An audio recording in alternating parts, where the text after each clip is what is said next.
галзуу сери сувгтан тавтай морилцгоо. За хэдүүлээд нэг үргэлжлүүлэх ёстой галзуу цоврал байгаа. Ямар цоврал гэхээр ойлгомжтой. Яа, нэрийг хэлэхээс жирхэлэн шүүр нь бол.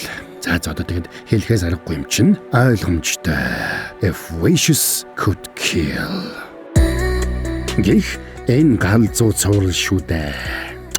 За тэгэхээр энэ галзуу цовралт маань бас л галзуу хэсгтэрээ дууссан байгаа. Тэгэхээр хэдүүлээ яг тэндээс үргэлжлүүлнэ. Тэгэхээр партныг үзээгүй хүмүүс маань видеос цэс рүү ороод тэгээд партныг хайгаад үзээрэй. Дугаар 19 дээр партныг нь байж байгаа шүү гэж. За тэгэхээр үйл явдал улам галзуу ивгүй болж байгаа нь ойлгомжтой. Тэгэхээр хэдэн бороонд нь энэ галзуу цоврлыг цэвэр шоколадын чумаг шаржигнан бодрох жигнэмгийн төгс цогцол үлгэр бискримтэй хамтран хүргэж байгаа билээ.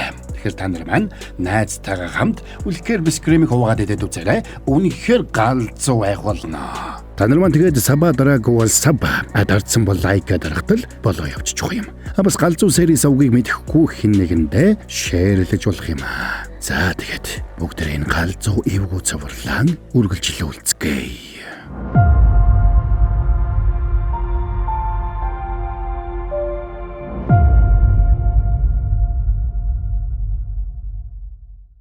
За Сея охин харанхуй коридорт гарч ирээд өөхтлээ айжсэн ч урагшаа явах ёстой учраас утасныхаа гэрлийг асаагаад аажмаар урагшллаа. Тэгсэн урд нь нэг ангийн хаалга онгорхоо байна. Тэр өрөөнөөс чахарсан чимээ гарч байсанд уграх боломжгүй Сея охин аргагүй ирэхэнд яваад орно. Тэгсэн тэнд нэг даавн хаалт байсанд охин зоргоо шангалж яваад тэр хаалтыг онгойлгоод үзтэл тэнд нь хагас онгорхоо сонх байлаа. Сея тайвшраад буцаж ирэх гэснээ эргэж харж болохгүй гэсэн хаюуны сануулгыг санаад ухраагаараа гардаг. Тэгээд ухарч явсаар коридорт гарч иртэл гинэ тараасан цустай цаасны худаг барьсан хянуг гарч ирээд тэрний хоолойд хутгаа тулглаа. Айсан Саяч ухсхийн урагшаа хар хурдаараа зүгтсаар дээд давхарт гарч ирээд хартал нүдэн дээр нь хянуг өөрийг нь ангиас гартал мөргөөд дараа нь нүдэн дээр нь хоолоогоо хэрдсэн дүр зураг харагдана. Тэгснэ хянуг эргэж хараад хутгаа бариад өөрлөв нь хар хурдаараа гүйсэнд Саяч айж тэндээс зугтаалаа. Гэвч хаан лочин урдаас нь хянуг гарч ирээд байлаа. Энэ бүхэнд чи буруутай. Би ганцаараа өхмөргүй байна. Сая, миний буруу гэж. Надад туслаач те. Дахиад эхэллээ. Энийг зогсоогоод өгөөч те. Сандарсан Сая ухраад зугтах гэсэн ч эргэж харж болохгүй гэдгээ санаад цонхоор зугтах гэсэн ч цонхны цаана өөрөө цонхоор хараад зогсож байлаа. Ингээд цонхоор зугтах боломжгүй болохоо ойлгосон Саяг эргээд хартал хянуг өмнө зогсож байна. Тэгээд нүдэн дээр нь хоолоогоо дахиад хэрчиж эхэлсэнд Сая тэр мөчөд өмнө нь хянугтай уулзаж ярилцаж байснаа санаад тэрнийг жинхэнэ биш болохыг ойлгодог. Чи миний сайн найз биш. Чи бол юу ч биш. Найзар минь дамжуулж намайг сүрдүүлэх гэж оролдоно гинэ. Чи жинхэнэ биш навшоо. Тэгээд Сая хажуугаар нь гараад хар хурдаараа гүйтэл хянуг дахиад урд нь гараад ирсэнд Сая замаас холдооч гэж хошгираад мөрөгсөнд хянуг алга болж тэрний өмнө нэг хаалга гарч ирсэнд Сая эхний даваагаа давснаа ойлгоод хаалгыг нээгээд урагш алгадаг. Хаяонч бодит ертөнцөд тушаал өгч дараагийн хаалгыг нээхийг Бамвуулд тушаалаа. Ингээд Бамвуул хүж асааж тусгай шившилгээг үйлдэхэд Сая дараагийн айдастайгаа нүүр тулна. Энэ бол тэрний аав ээжийн амиа алдсан осол байдаг. Осолд орсон машиныг Сая алсаас хараад аав ээжийнх нь амиа алдсан осол мөн болохыг танилаа. Тэгээд Сая тэмцээнд төрүүлвэл ааваараа бэлэг авахулна гэж ярьж байснаас санана. Тэрнийг машин дээр ирэхэд цусанд будагдсан аав нь жолооны ард сууж байсан бол амьсгал хураасан ээж нь машинаас унаад гарч ирнэ.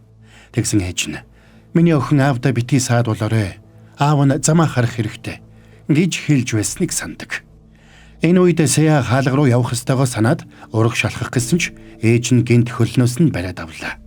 Сая тэнд удаан саадах юм бол цаашид тэндээ үйлдэх аюултай гэдгийг ойлгосон Хаяон шаардлагатай бол тэрнтэй хамт сүнсний ертөнцөд түгжигдэхээр шийдсэнд Бамвуул сандраад тэрнийг сүнсний ертөнцөөс эргүүлж авчрахаар ятгах эхэлдэг. Тэгсэн байшин дотроо байх ёстой байсан хаажуун тэсэлгүй байшингаас гарч ирж байдал буруугаар эргэж байгааг харлаа. Тэгсэн тэрэн лөө наарын утастаж байгаа харагдана. Хэсэг хугацааны дараа хаажуун гэрээгүй апыг нээж хүслээ хэлж байна. Охин минь, ээж нь охиндоо хайртай шүү.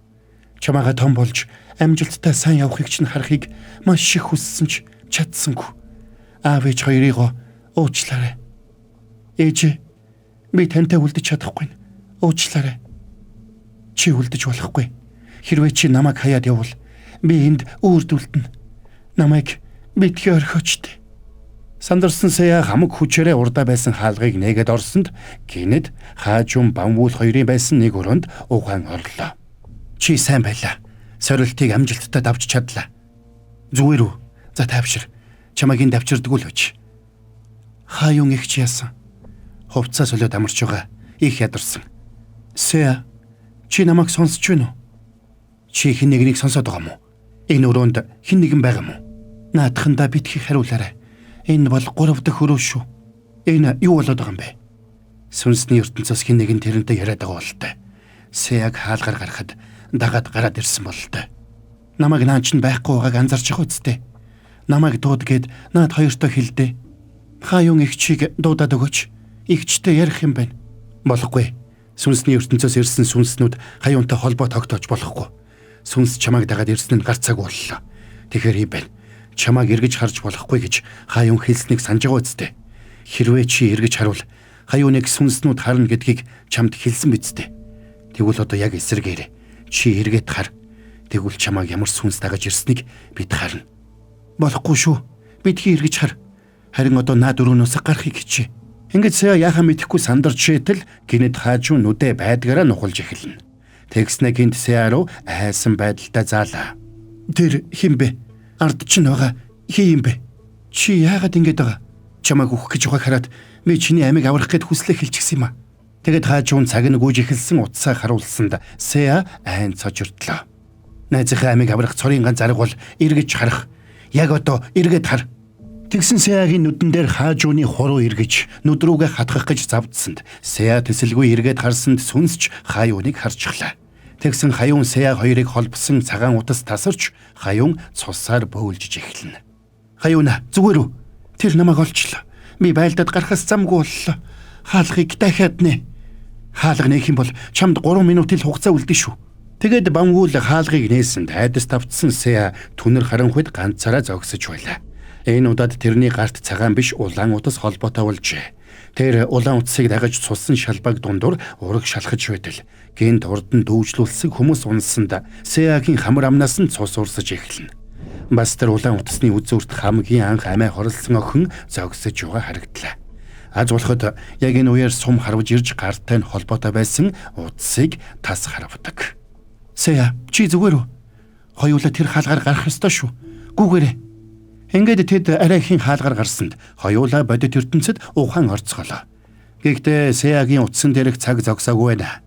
Энийг харсан хаажуунч баярлаад гүгэд ирнэ. Чич их чигээ тоохгүй хүн юм а. Энэ удаад бид ялж чадсан ч харамсалтай нь тулаан дуусах болоогүй. Сүнсний холбоосыг төр зурал тасалж чадлаа. Гэхдээ энийг бүр мөсөн дуусгахын тулд сүнсний шүглсэн эд зүйлийг нь олох хэрэгтэй. Ингээд хаажуун Сеяг үрээд додогшоорсон бол хаюун зүсүүлсэн гараа чулуун овон дээр тавьсанд нөгөө могоо гарыг нь ороогоод үлдэнэ. Энэ үед эмнэлэгт Сеягийн нагацэгч Нарита таарна. Тэгэд гонуугийн бие сайжирч энгийн тасаглуу шилжсэн гэдгийг хэллээ. Энийг сонсоод баярлсан Нари гонуугийн өрөөнд очиод Сеягийн герт болсон явдлын бичлэгийг гонууд үзүүлсэнд гонуу юу ч санахгүй байдаг. Ийм явдлын дараа Сея чамтай уулзч чадахгүй гэсэн. Тийм болохоор би ганцаараа хүрээд ирлээ. Харин нөгөө талд Бамвул хаажуунтай уулзаж байна. Тэгээд тэр хаажууны овог нэр төрсөн өдрөө бичсэн цаасыг нь харуулад хөл рүү цогтөг. Чи бас хүслээ хэлхийг санаархаа юу? Бити юм балаа юм хийх гээд бай. Ингэх тусам эгчд чинь улам хэцүү болно шүү дээ. Ойлгож гин үү? Хэрвээ чамайг ийм зүйл хийх юм бол ийшээ нэг алхамж ойртуулахгүй шүү. Тэгээд чи эгчийнхээ итгэлийг олох гэж ирсэн бол өөрөө эхлээд эгчтэй итгэх ёстой үсттэй. Энэ үед дотор Сея хаюун хоёр уулзаж байна. Таныг ийм байдалд оруулсан намайг уучлаарай. Харин ч би уучлал гуйх ёстой. Чиний өнгөрсөн амьдралыг мэдлгүйгээр шууд л тийм зүйл рүү оруулчихсан. Тэрнээс болоод чамд амар юм харуулчлаа. Намайг уучлаарай. Бүгдээрээ амар байгаагүй. Харин ч надад эцэг ихээ харах сайхан байсан. Бодит биш гэдгийг би мэдж байгаа л да. Гэхдээ л тэр бүхэн дунд чиний дурсамж цуг холилдсон учраас бүгдээрээ худлаа гэж хэлэх аргагүй. хүн таагүй дурсамжаа хүчээр мартахдаа далд ухамсартай хадгалчихдаг. Харин тэр сүнс зүгээр л чиний таагүй дурсамжуудыг чиний эсрэг ашиглаж байгаа хэрэг. Игч, та надад энэ зүйлийг давж гарахад туслаарай. Та л энэ зүйлийг бүр мөсөн зогсоож чадна. Ингээд хаюун тэдэнд энэ бүхэн ямар учиртай болохыг тайлбарлалаа. Тэдний утсандаа суулгасан Григо гэдэг апп нь өшөө авагч сүнсний бүтээсэн хүчтэй хараал байж тэрнийг бүр мөсөн зогсоохын тулд сүнсний ертөнцид тэр сүнсний хорогдож байгаа эд зүйлийг олоод устгах ёстой байх нь. Сүнсний ертөнцид байх үед нь Сеагийн гартай холбоотой байсан улаан утсыг ямар нэг учиртай зүйл гэж хаюун бодож байлаа. Тиймээс тэр зүйлийг олж энд яаралтай авчрахыг Сеад даалгана. Энэ даалгаврыг Сеагаас өөр хинж хийж чадахгүй байлаа. Учир нь Сеа сүнсний ертөнцтэй, бодит ертөнцтэй, сүнстэй болон хаюунтай бүгдтэй нь холбогдсон ганц хүн байлаа. Тэр шөнө Сеа хард орж зүудлээд олигтой амарч чадсангүй. Маргааш өглөө хаюун Сеад юу хийх ёстойг нь сайн зааж өгöd бамбуун хаажуу хоёртаа цуг явуулна. Энэ бүх хугацаанд Сеа утсаараа нэгч дуудлага хийж, нэгч мессеж бичих ёсгүй байдаг. Бас гарт нь хаюуны зүүж өгсөн уяаг сайн анхаарч, уяан тайлагдвал эсвэл утсан дах цаг нь дахиад гүйж эхлэх юм бол яаралтай энд эргэж ирэх ёстой байлаа. Ингээд хаюун хашаандаа үлдээд нөгөө гурав явцгаалаа. Энэ үеэр ямар нэг шалтгааны улмаас хаюун тэр байшингаас ерөөсөө гарахгүй байх ёстой гэдгийг тэд ойлгодог. Энэ үед Гоно имлэгээс нууцаар гараад Сеагийн гэрийн гадаа ирж байна. Тэгсэн Сеагийн гэрт Нари байж байсанд Гоно гайхлаа. Нари ч Сеагийн ах зэгч нь юм аваад ир гэсэн юм а гэж бодлоо хэлнэ. Харин нөгөө талд хаажун гэртээ ирээд Хянуугийн засуулахаар өгч байсан лаптопыг хараад найзаагаа саналаа. Тэгээд Хянуугийн файлуудыг ухаж анх яаж Григо аппын талаар олж мэдсэн болохыг нь шүүж эхэлнэ. Гэвч тэдний юу хийж байгааг бамвуул ерөөсөө ойлгодоггүй. Тэгээд тэд Хянуугийн Discord хаягаар нь ортол гэнэт нэг хүн залгана. Тэд бодож байгаад дуудлагыг авсан ч юу ч хэлэхгүй байхаар шийдлээ. Тэгээд дуудлагыг автал нэг залуу хашгирч гарна. Хянууг навшоо. Чамаас болоод би хамаг юм алдаад байна. Чи байна уу хөөш? Утсаа авсан бол ямар нэг юм хэлээч. Чи Хянууг биш юм уу? Энэ үеэр Сеа Хянуугийн өмнөөс юу бичихийг хаажуунд зааж өгч эхэллээ. Ингээд асууж байгаад Хянууг тэр хүүгээс ямар нэг зүйл авахар тохирсон байсан гэдгийг олж мэднэ. Тэгээд цагийн дараа кофе шопт уулзъя. Гэсэнд цаадах нь уулздаг газраа уулзъя гэж хэлээд тасалчлаа. Тэгээд Хянуугийн файлыг үзэж байгаад нэг дунд сургуулийн байранд тэр хоёр уулзаж байсан болохыг олж тогтоодог. Харин нөгөө талд Сеагийн гэрт ирсэн Гоно өөрийнхөө утсыг хайсан ч олдгүй. Учир нь утсыг нь Нари урд шөнө аваад явчихсан гэдгийг тэр мэдэхгүй байлаа. Тэгээд Наригийн утаснаас бичлэгийг үзээд утсаа хайсан ч олсонгүй. За тэгсэн мань гурав нөгөө залууг барьж авахар хүлээж байна. Тэгээд тэрнийг ирэхэд бамвуул очоод барьж авах гэсэн ч нөгөөх нь зугтаачлаа. Тэгэхээр мань гурав араас нь хөөлөө. Хөнгө атлетикийн тамирчин Сеа тэрнийг алдалгүй хөөсөр байшингийн дээвэр дээр барьж авч чадна. Тэгэд байцаатай Хянууг мань хоёр Discord-оор танилцсан найзууд байж таарлаа. Тэд Григо аппын талаарх нэг учир битүүлэг постыг зэрэг олж харсан байж. Гэвч тэр пост нь Discord-ийн стандартыг зөрчсөн учраас устгагдсан байлаа. Учир нь тэр пост дээр хоёр охины нэр болоод зураг байсан болж таарна. За тэгээд үргэлжлүүлж байцаагаад тэр хоёр охины нэрийг хэлүүлж авлаа. Нөхөр Коншивон Дуу Хэрюн гэсэн хоёр нэрийг тогтоосон байж. Учир нь нэг нь болох удагны охин Хэрюнийг тэдний сургуулийнхан сайн мэддэг байж. Ингээд тэд Хянуугийн лаптопыг ухаж тэр зургийг нь олохоор шийдэцгэн. Удалгүй тэд зургийг олдол үнэхээр ахлах ангийн хоёр охины зураг байна. Тэгээд тэд тэр удагны гэрийг олохоор хөдөлцгөөлөө. За sorry байж байгаарай. Борон та нарт гяс галзуу хамттай реклам хүргэдэг. Тэгэхээр мөн борон энэ галзуу цувралыг ба штэ. Цэвэр шоколад нь шүмэг, шаржигнан бутрах жигнэмгийн төгс цогцол, үлгэр бискримтэй хамтран хүргэж байгаа билээ. Арааны шүлс асгаруулам энэ галзуу хамттай үлгэр бискримийг найзтайгаа хуваалцвал бүр илүү галзуу хамттай гэж байгаа. Та нар маань тэгээд мөн борогийнхэн тайлбарыг үзэнгээ үлгэр бискримийг дураараа амтлаарай. Цэвэр шоколад нь шүмэг, шаржигнан бутрах жигнэмгийн төгс цогцол, үлгэр бискрим найзтайгаа хуваалцвал илүү амттай. Дураараа амтлуулгэр. За үлгэр бискримийг дураараа амтлаад кино тайлбараа үргэлжлүүлцгээе. Явах замдаа тэд хаюунд олж мэдсэн зүйлсээ хэлдэг. Тэр охид чиний зүүдэнд үзэгдсэн. Бас сүнсний ертөнцид байхад чамд үзэгдсэн охид мөн үү? Чи таньсан уу? Мөн байх шиг байсан. Би сайн харж чадаагүй ч ямар ч байсан хоёр охин байсныг санаж байна. Ингээд хаяун тэднийг маш болгоомжтой байхыг санууллаа.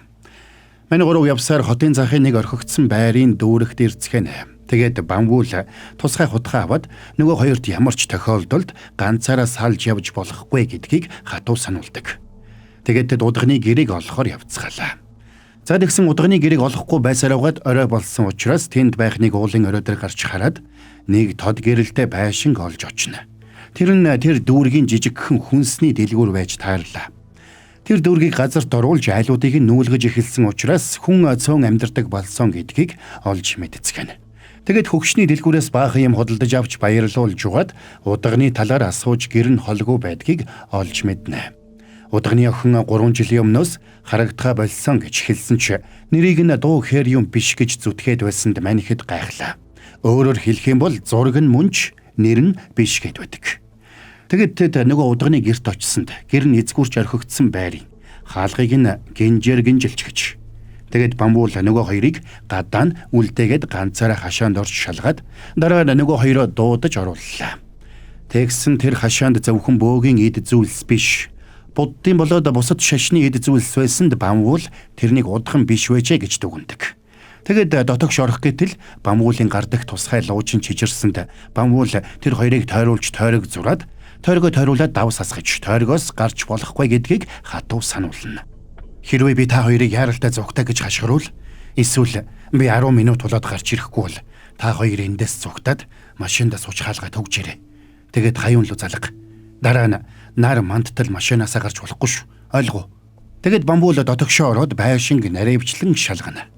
Тэгсэн гадаан зогсчихулсан Саяад харанхуугаас ямар нэг юм харагдсанд Сая хаажууныг ч бас тэр зүйлийг харж байгаа эсхийг асуулаа. Харин дотор бамбуул хананд наасан даавууг хуулж ард нь цус болсон эд зүйлс бүхий нууц өрөө байгааг оллоо. Тэгсэн тэнд нь эмэгтэй хүүхдийн дөрөмт хувцас үс болон эд зүйлсийг тавьсан ямар нэг хараалын зан үйл хийсэн бололтой эд зүйлсийг тавьсан байдаг. Учрыг гадарлсан бамбуулч зургийг нь дарсаар байна. Харин Сая ямар нэг зүйл харж байгаагаа хэлээд тойргоос гараад явчихсанд хаажуунч аргагүй байдалд ороод дагаад явлаа. Саяад сүнсний ертөнцид таарсан амиа алдсан охин харагдсан учраас Сая тэрнийг дагаж явсан нь тэр байж. Энэ үеэр бамбуулийн сүнс мэдрэгч луужин зогсоо зайгүй эргэж эхэлсэн учраас бамбуул сандраад тэндээс хар хурдаараа гарлаа. Тэгсэн Сая алхаж явсаар газарт бологдсон ахлах сургуулийн эмэгтэй сурагчийн цамц болон хоёр найзын зургийг олно. Бамбуулч гарч ирээд тэр хоёрыг зөвшөөрөлгүй тойргоос гарсанд нь уурлаа. Тэгээд тэдний олсон зүйлийг хараад арай зөөлрөнө. За тэгээд машиндаа сууж дотор дарсан зургуудаа хаюун руу явуулсанд хаюун үзээд нэг хүн ганцаараа тийм зүйл хийх боломжгүй гэдгийг тайлбарлана. Тэр хүн бөөгийн болоод буддын шашны зан үйлийг нийлүүлж хийсэн байж. Тэгээд тэр хоёр охины зураг авахулсан газрыг олох шаардлагатай байгааг хэлдэг.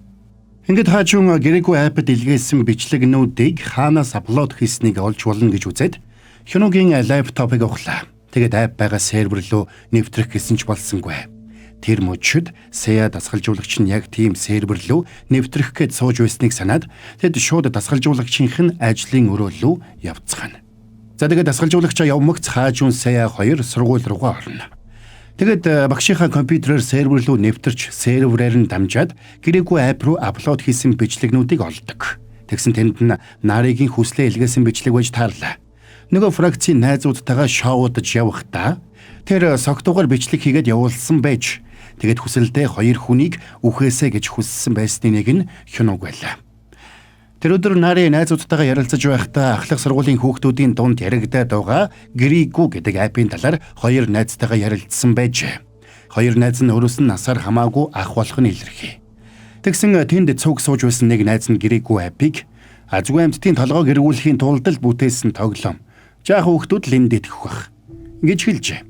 Үүнд дургуутсан Нари шаранда салпеткэн дээр төрсөн онсоор нэрээ бичээд хүслээ хэлж бичлэг хийгээд Греггүй ап руу явуулж орхисон нь тэр байж. Энэ ап хүн алж өгдөг юм болов? Энэ апаар хүслээ биелүүлснийхээ төлөө би амиа өгөх ёстой бол хариуд нь тэр дайны юм хүсэх ёстой үстэй. Хөөе болоо. Би хоёр хүнийг байхгүй болгохыг хүсэж байна. Окей? Эхнийх нь Хёног. Харин нөгөөх нь түрүүнээс хойш миний янзыг үзээд байгаа Энэ донж шүү. Тэрнийг яг ингэж хэлэх үеэр сандарсан эмэгтэй найз нь бичлэгийг нь хажуунаас нь зогсоох гэж оролдсон байлаа. Маргааш нь шартаж өгөх гэж байсан нарыг сургууль дээрээ эртэл яг нүдэн дээр нь хянууг амиа хорлж таарсанд урьдчилан гэрээгүй айб руу хүслээ явуулснаа санджээ. Тэгээд тэрнээс эхлээд утсан дээр нь цаг гүйж эхэлсэн байсан ч энийг найзуудаа хэлж чадаагүй байж. Гэтэл тэр өдөр Донжэ гэдэг найз нь ч бас үхсэн болохыг тэр сошиал хаягаар нь дамжуулж олж мэдээд айсандаа хуйлсан ч яг чаргагүй болжээ. Тэгээд нарыг нойлд байж итэл сургуулийнхын охтууд орж ирээд тэрнийг муулж наригаас олж хянуг өгсөн гэсэн. Хөрхий хянуг өгснөөс нарын өгсөн бол дээр байхгүй юу? Гэж ярилцахыг тэр сонсож. Бас тэрнийг Сеа муулж ярьдаг гэж хоорондоо ярилцаж явахыг сонслоо. Уралсан нарын нойлоос гарч ирсэн ч тэнд нь хинж байсангүй. Шоконд орсон тэр найзууд дээрээ ирээд гэрээгүй айпаар хүслээ биелүүлсэн хүнд 24 цаг гүйж эхэлдэг болохыг олж мэдээд өнхөлцөх нь хагарах шахжээ. Тиймээс тэр хачин ааш гаргаад байсан болж таарлаа. Тэгээд нари тэрээр өөртөө хамт байсан найз дээрээ явж очлоо.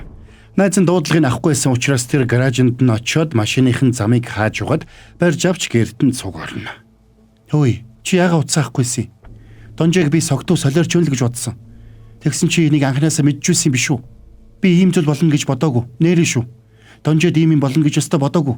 Чи өөрийн чинь нэрийг хэлчихвээ гэж айсан юм биш үү? Чи энэ талаар мэдсэн байж яагаад надад хэлээгүй? Кон Шиван гэдэг нэг охин байсан. Тэр Дуу Хэрүүн гэдэг охиныг бүлийдэх гээд нэг айп хийсэн юм байна лээ. Тэгээд тэр айпнаас нь болоод Дуу Хэрүүн үхсэн гэсэн. Тэгвэл энэ юу юм? Миний харсан тэр айпд ийм цаг байгаагүй. Дуу Хэрүүн яаж үхсэн? Амиа хорлсон гэсэн. Тэгэд найз нь гэрээгүй айпыг бүтээсэн Кон Шиван гэдэг охин нэг удагны охин байсан гэдгийг хэлж айпын учрыг олъё гэвэл тэр охиныг судлах хэрэгтэй байх гэж зөвлөсөн байж. Тэгэд нари хаажуунтай нийлээд Сеагийн гэрт очижээ. За тэгэд Сеагийн гэрт болсон бүхнийг нари бичиж авсан байж. Гэхдээ бусдаасаа ялгаатай нь ямар нэг сүүдэр ирээд гоног нөмөрч авахыг нари харсан байдаг. Бас ахлах сургуулийн хувцастай нэг охин гоно руу ойртож очихыг харсан байж. Тэгээд сандраад тэр охин руу бичлэг хийж эхэлсэн нь тэр байж. Гэхдээ тэр бичлэгт тэр охин ерөөсөө бичигдээгүй байлаа. Нарыг ухаан ороход тэр эмнэлэгт ирсэн байж. Гэхдээ яаж эмнэлэгт ирснээ санахгүй байлаа. Тэгэд эмнэлгээс гарч явах замдаа Сеата таарч хаалганых нь кодыг хэлүүлж аваад гэрт нь очиод гонуугийн утсыг олж авчээ. Сонирхолтой нь гонуугийн утасны цаг гүйжүүлсэн бол Наригийнх зогссон байлаа. Тэгсэн нүдэн дээр нь гонуугийн утасны цагч гүүхэ болсон байна. Учир нь тэгэхэд Сеа гонууг өхүүлэхгүй байх хүсэлтэд илгээсэн байж. Нарич өөрийнх нь цаг яагаад зогссон болохыг ойлгохоор бодож эхэллээ. Тэгээд хоёр дахь хүний цаг гүйж эхлэхэд өмнөх хүний цаг зогсдог болохыг Нари ойлголоо. Тэгээд хаажуун руу залгахад нь тэр яг хаюуны герт байж таарсан нь тэр байлаа. Тиймээс хаажуунч утсаа аваагүй байж. Тэгэд бүх хүннээ хүлээж Сеа руу мессеж бичих гэж байтал гэнт гонуугийн утсанд Сеагаас мессеж ирж. Мессежинд "Гонуу, би энэ цагийг зогсоох аргыг олсон. Гэхдээ Нарид битгий хэлээрэй. Яагаад гэвэл бид гурвуулаа эндээс амьд гарах боломжгүй" гэж бичсэн байлаа. Тэгсэн энэ мессежийг Сеа бичээгүй гэдгийг Нари мэдэхгүй байлаа. Тэгэд Нари Сеагийн гэрт очсон ч Сеа байсангүй. Сеа хаажун хоёр утсаа авахгүй байгаа учраас нэг дор байгаа юм байна гэж Нари боджээ. Тэгсэн нэг утас унж ирээд нүд рүү норчих шиг болж тэгэд Нарыг цочоод сэртэл өглөө болсон байлаа. Нарыг тэндээс гарах гэтэл урдаас нь гоноо иржээ. За тэгээд тэд Сеагийн гэрт таарсан нь тэр байж. Өчигдөр болсон зүйлийг би баг зэрэг сансан. Тэр үед энэ буланд нэг эмэгтэй хүүхэд байсан. Нөөрөн дээр том зүс үлдсэн. Манай сургуулийн дөрөвт хувцастай. Гэхдээ би тэр охиныг танихгүй байна лээ. Тийм болохоор орой хөнгөө болсон хойно сургууль руу очих хэрэгтэй байна. Чи надтай хамт яв уу? Ингээд тэр хоёр орой уулзахаар болоод салжээ. Гоноо тэндээс өөрийн телефоны газарт очиод алгуулсан утсаа байршлаар нь олох боломжтойг асуулаа. Харин нөгөө талд гоноогийн утсыг нь авсан Нари гоноогийн өмнөөс Сеата чаталсаар байна. Тэгсэн Сеа тэрэнд тодорхой юм хэлэхгүй уулзж байгаад хэлгээ. Ямартай ч энэ тоглоомоос бид гурвуулаа амьд гарч чадахгүй гэдвэл үүнд нь Нарыг нь дургу хүрсээр. Гэхдээ тэр Сеа биш гэдгийг мэдэхгүй л байгаа. За тэгээд оройн гоноо Нари хоёр сургууль руугаа нууцаар нэвтэрцгэнэ. Сургуулийн дотор Сеа хаажун хоёр байгаа гэдгийг тэд мэдэхгүй байлаа. Тэгээд сургууль дотроо явж байхдаа гоноо Сеата үерхэж байгаа гэдгээ Нари хэлсэнд Нари ч тоохгүй байгаа дүр үзүүлнэ. Тэгэд тэд эмчийн өрөө рүү ороод тэнд байсан сурагчдын эмчилгээ хийлгсэн бүртгэлийг шүүцгэн. Тэгэд нүүрэндээ том зүсүүлсэн Кон Шиван гэдэг охины бүртгэл байгааг олж мэддэг. Тэр аймар охин нүүрнийхээ баруун талд зүсүүлсэн байсныг чи ч бас харсан биз дээ. Тийм болохоор чи намайг бичгтээ намайг биш. Миний урд байсан хоосон зайг бичсэн. Тийм биз дээ. Бусдад харагдаагүй тэр зүйлийг чи ч бас харсан биз дээ. Тийм болохоор чи миний утсыг авсан юм уу? Чи яагаад надад худлаа яриад байгаа? Чамд худлаа ярих бодтой үндэслэл байгаа л гэж найдаа. Чи надаас хол вэ? Эзгүй сургуульд хуурч авчирчаад одоо намайг айлах гэж оролдоно гинэ. Үгүй. Зүгээр л чамайг тэр охиныг харсан эсхийг мэдэх гэсэн. Цаашаа вэ? Нэг л алхах юм бол алчих шүү. Тэгсэн Наригийн гаран дээр нөгөө улаан утас гарч ирснээ буцаад орсонд үүнтэй зэрэгцээд гадаа байсан бамбуулийн сүнс мэдрэгч луужин эргэлдэж эхэлнэ. Байдал буруугаар эргэж байгааг ойлгосон бамбуул сургууль руу хар хурдаараа гуйлаа. Чиний хайртай сая аачин ч бас одоо сүнс хардаг болсон. Сайн найзууд гэдэг байгаа биз? Ямар сайн найз ингэж бичтий. Өглөө би утсаа хулгаад алдсан гэд аль хэдийн хаалгацсан штт. Миний утас ажиллах боломжгүй. Гайхсан нарыг утсаа харталд нээрэл Гоногийн утас унтраалттай байна. Тэгсэн нөгөө улаан утас Наригийн нүд рүү орж хашиг болсонд Нари нүдээ дараад доош суулаа. Гоно сандраад туслахаар хойрттол Нари мөрөнд нь барьж байсан хайчаа зоочглоо. Тэгээд тэндээс зүгтсэнд Гоноч хойноос нь гүнэ. Тэгсэн Нари сургуулиас гарсан даруйда Гоног сургуульд төгсчихэд яваад өгдөг. Гоноч сургуулиасаа гарах санаатай хажууд байсан галын хороор хаалганы цонхыг хаглах гэтэл гинт урд нь нөгөө үхсэн охины сүнс гараад ирсэнд айж тэндээс хар хурдаараа зөөгддөг. Харин нөгөө талд Сая хаажун хоёр гэрээгүй айпас хэрэгтэй бичлэгээ хуулж авч байна. Бас бамвуулч луужингаа дагсаар Наригийн байгаа газарт ойртоод ирж байдаг.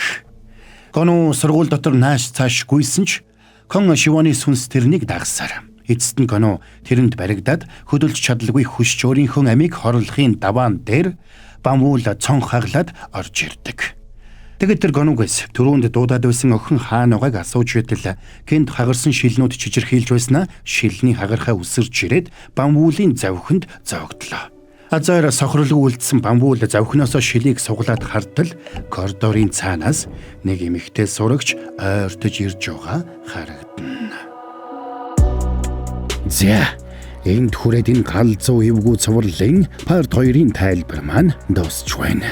Хэдэн бороонд нь энэ галзуу цувралыг нэг олон хуваахгүйгээр Ганнибал шиг парт 3-аар дуусгахыг гэж юу бодож байгаа. Тэгээд бодож байгаа ч гэжтэй бараг тэргээрээ тэгээд бүгдийн яриа дуусгаж нэг хин хинийхээ санааг амраа гэж бас ярилцаж байгаа. Тэгэхээр дараагийн партаар ашгүй нэг юм бүгдийг нь ярьж дуусгаад бүгдээр нэг сайхан санаагаа амраацгаая гэж. Тэгэхээр үйл явдал яг тэндэл бүх өчгөн тайлагдах үзээ. Ер нь тэгээд утсан дээрээс нэг хэрэгтэй хэрэггүй хайпаа нэг устгахчмаар л бурууд нь санагдаад байна шүү Нэг иймэрхүү аппликейшнуудаа байдаг бол яана хөөе тамны. Таан ч одоо тэгээд канул юм да тийм ээ. За тэр ч яг.